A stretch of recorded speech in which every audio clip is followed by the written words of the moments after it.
ஆன்மீகங்களுக்கு வணக்கம் and welcome to celebrates lifestyle life skills. எல்லாரும் எப்படி இருக்கிறீங்க? நல்லா இருக்கிறீங்களா? நான் ரொம்ப நல்லா இருக்கிறேங்க. நீங்கள் எல்லாருமே ரொம்ப நல்லா இருப்பீங்க அப்படின்னு நம்புறேன்.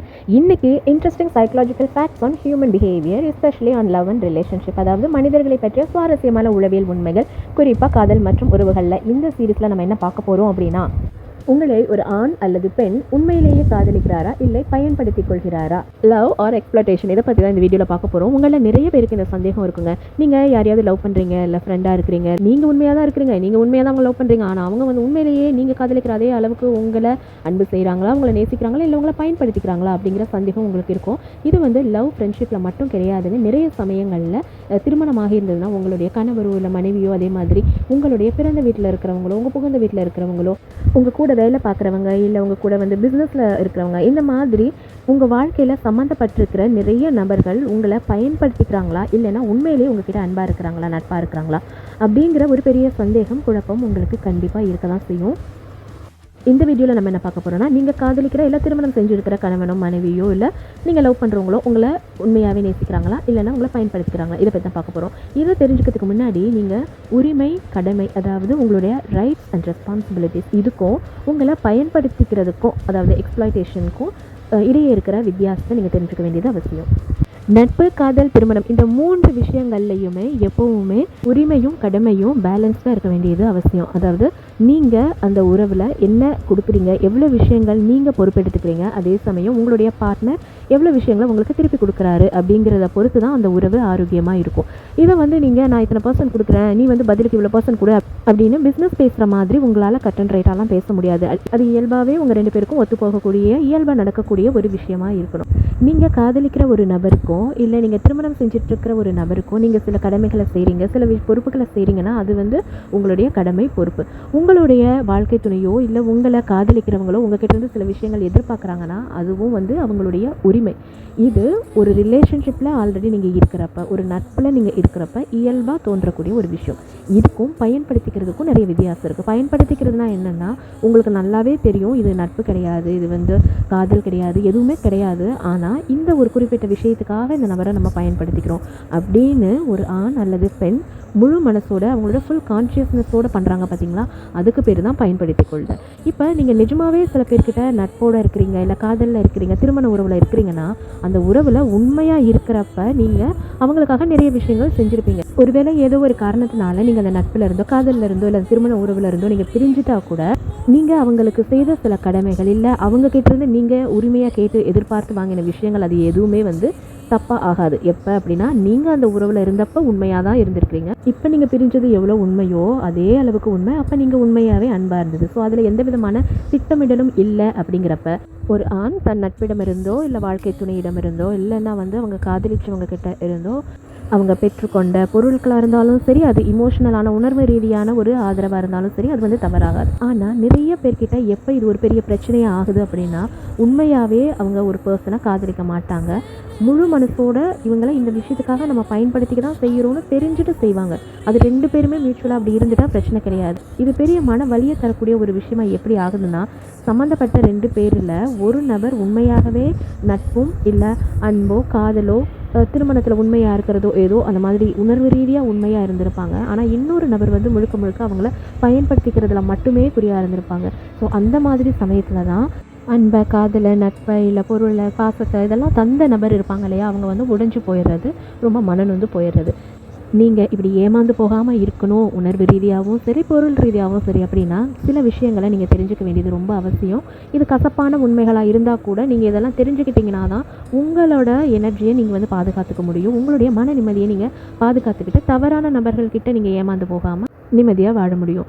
இதுக்கு நீங்கள் ஃபர்ஸ்ட்டு தெரிஞ்சுக்க வேண்டிய விஷயம், காதல் அப்படிங்கிற ஒரு விஷயத்தில் ஆணுடைய மனநிலை வேறு, பெண்களோட மனநிலை வேறு. டோட்டலாக 2மே வேறு. ஆண் எதிர்பார்க்கறது முற்றிலும் வேறான விஷயங்கள், அதே மாதிரி ஒரு பெண் எதிர்பார்க்கறது முற்றிலும் வேறான விஷயங்கள். கன்செப்டிவ் ஃபெமினைன் லவ் அப்படின்னு சொல்லுவாங்க. இதை வந்து நீங்கள் முழுசாக புரிஞ்சுக்கிட்டாதான், ஒரு பெண் என்னை ஏமாற்றிட்டு போயிட்டா இல்லை பிளான் பண்ணி விட்டுட்டு போயிட்டா அப்படின்லாம் வந்து குற்றச்சாட்டுக்கு சொல்லாமல், அப்படியெல்லாம் வந்து நினச்சி உங்களோட மனசை கஷ்டப்படுத்திக்காமல், உண்மையிலேயே அவள் ஏன் பிரிஞ்சு போனா அப்படிங்கிறதுக்கான காரணத்தை நீங்கள் புரிஞ்சுக்கிட்டீங்க அப்படின்னா இந்த பிரச்சனையிலேருந்து உங்களால் வெளிவர முடியும். சரியாக உங்களால் வந்து இதை ஹேண்டில் பண்ண முடியும்.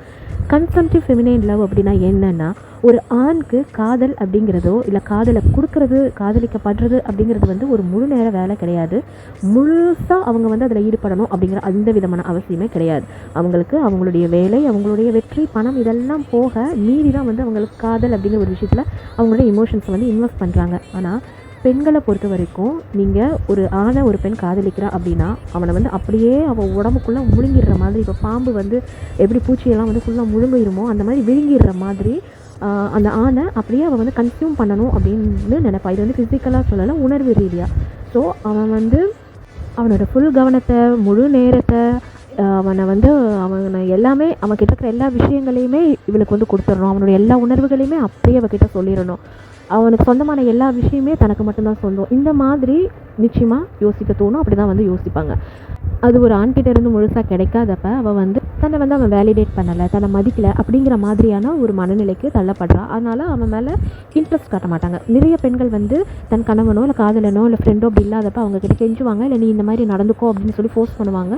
பெரும்பாலான பெண்கள் இப்படி தான் செய்வாங்க. கேட்டு எப்படியாவது அவனோட அட்டென்ஷனை வாங்கிடணும், இல்லை நம்மக்கிட்ட ஏதோ தப்பு இருக்கோ, நம்ம அழகாக இல்லையோ, நம்ம வந்து இன்டெலெக்சுவலாக இல்லையோ, இந்த மாதிரியெல்லாம் வந்து அவனுக்கு பிடிச்ச மாதிரி நம்ம நடந்துக்கலையா, அவனுக்கு பிடிச்ச மாதிரி சமைச்சு போடலையா, இல்லை அவனுக்கு பிடிச்ச மாதிரி ஏதாவது நம்ம செய்யலையா அப்படின்லாம் யோசிப்பாங்க. பட் அதெல்லாமே திருத்திக்கிறதுக்கு மாற்றிக்கிறதுக்கு முயற்சி செய்வாங்க. ஆனால் நீங்கள் எவ்வளவு தான் செஞ்சாலும், என்ன டிசைனான பெண்ணாக நீங்கள் இருந்தாலும், ஆணோட மனநிலை வந்து உங்களுடைய இந்த மனநிலைக்கு மேட்ச் ஆகவே ஆகாது அப்படிங்கிறத வந்து ஃபர்ஸ்ட்டு புரிஞ்சுக்கோங்க.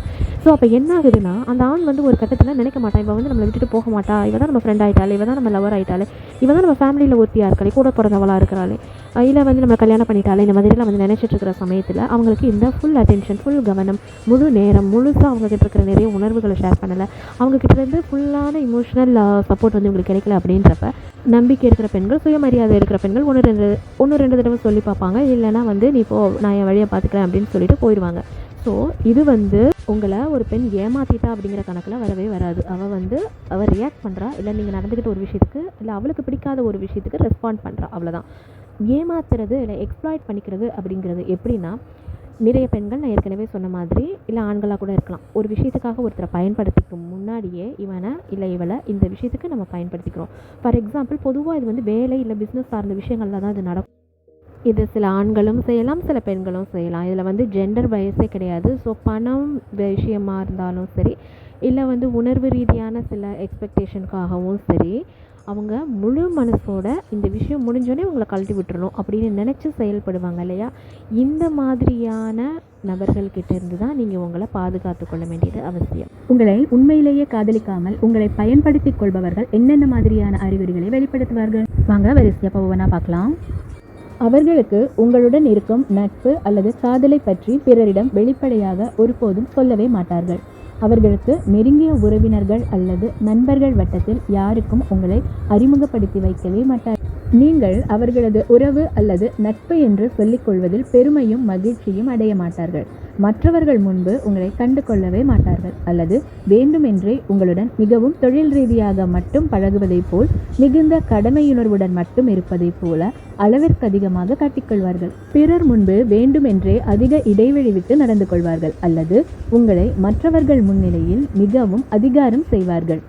அவர்களுக்கு உங்களுடன் இருக்கும் உறவில் மிகவும் ரகசியம் காப்பார்கள். உங்களுடன் தனியாக பேசும் பொழுது ஒரு விதமாகவும், மற்றவர்கள் முன்னிலையில் முற்றிலும் வேறு விதமாகவும் நடந்து கொள்வார்கள். அதாவது, ஒன்று, பிறர் முன்னிலையில் உங்களிடம் மிகவும் கடுமையாக நடந்து கொள்வார்கள், அல்லது உங்களிடம் அதீத கண்ணியமாக நடந்து கொள்வதைப் போல காட்டிக்கொள்வார்கள். உங்களை தன் உறவு என்று சொல்லிக் கொள்வதில் அவர்களுக்கு ஏதாவது லாபம் கிடைக்கும் என்றால், அல்லது அவர்களுக்கு அதில் ஏதாவது பெருமை கிடைக்கிறது என்றால் உங்களுடன் ஒட்டிக்கொள்வார்கள்.